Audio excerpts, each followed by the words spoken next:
Suggest I start out from a thesis that global demand for water, food, and energy is growing at an increasing rate. So our natural resources of our world are being increasingly taxed as our economies grow, both domestically, both in Europe, United States, and especially India, and now as South America grows, and in South Africa. So as we can become more industrialized in the global economy, require more resources on a finite resource.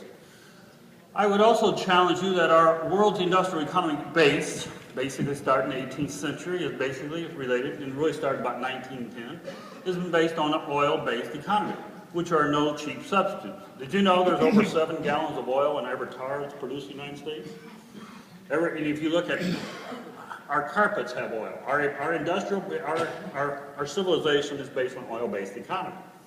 But oil is a finite resource. And this is a question of diminishing asset. It takes greater and greater assets to get that oil out of the ground. While technology is increasing, going deeper to oil, there is a economic theory called the finite or economic maximum oil energy situation, that when is that going to intersect with the demand?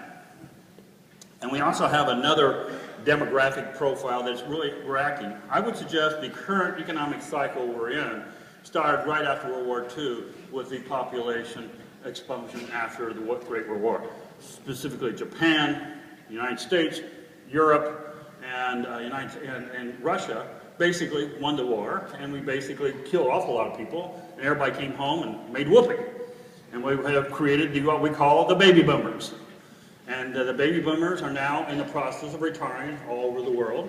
And unfortunately, baby boomers have been great consumers of the 60s, 70s, and 80s.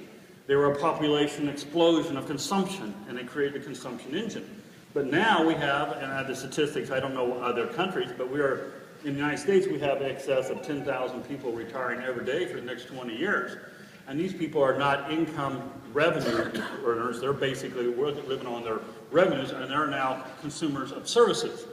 And this is one of the demographics we're going to have to deal with in the macroeconomy. How does the population, how does an economy like ours have a consumer-based economy when a large percent of the population base is not creating a salary, but basically we're working off retained earnings, i.e. the stock market or land values?